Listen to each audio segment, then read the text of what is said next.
Chapter 63. They spent the next hour drinking coffee and going over the plans for the unique metastasis apparatus she'd soon use. Fortunately, Lance was familiar with most of the components. One of his labs had designed the polymorphic mind tracker, so he had a good grasp of its functionality. Ray avoided talking about the man with the cloven thumb. She summarised the last few days as briefly as she could: the cluster's demise, her dismissal to the RMZ, and how Jolanta and Pascal had put the squeeze on her. But not that wretch with the cloven thumb. She wouldn't go there. She wasn't ready to dissect the strange machinations of her mind with someone else just yet. It felt too personal, and frankly, the thought of that freak made her queasy. She skirted the topic by referring to some exotic sepsis that a radical cluster member had embedded in one of her simulations. Advanced coding that could access the cluster's group mind. Board clusters usually held their panmotech at a safe remove. The simulation's security would only permit her into a kind of antechamber, never the actual group conscious. The metastasis suite sent relevant packets of data for the engineer to work on. Then, returning packets were systematically filtered and only accepted if they met the board's criteria. Ray explained that her so-called sepsis was designed to infiltrate this system. Discussing the deception she was about to attempt brought the formidable risks home to her.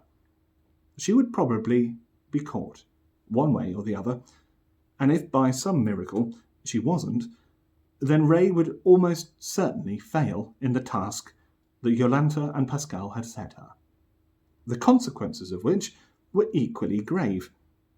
She had to get the board to do what those two wanted, at whatever cost. As the time for her to leave approached, Ray considered the possibility that these were, perhaps, her last moments of relative freedom. Oddly, she felt no panic, no manic anxiety ready to send her into spiralling hysteria. Just a quiet resolve. She took a sip of what might be her last coffee and considered the fact that she'd never get to finish the last season of Big Gay Billionaires. She may never see Lance again, either. "You remember back at the academy?" Ray asked him as she got herself ready to go. "At the end, when we graduated?" He looked confused at the sudden change in topic. Yeah, sure."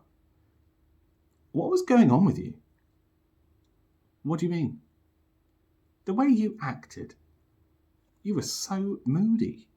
You must remember." "I don't know." He looked away, eyes darting anywhere but Ray's direction. "I'm not sure now is the time. It was years ago, Ray." She took a step towards him. "Did you explain the configuration of the 0-point quasiprobe on the sense magnet? We can go over it again, if you want." No. Ray took another step. "At the academy, when we were students, did you take another look at the signal fluid negator? Probably sensible." Her hand was on his shoulder. Another cupped his cheek. She leant forwards and kissed his face 3 times. Lips, eyelid, forehead. Then breathed the words, "I'd best be off." Ray squeezed his arm and, with some difficulty, turned and left.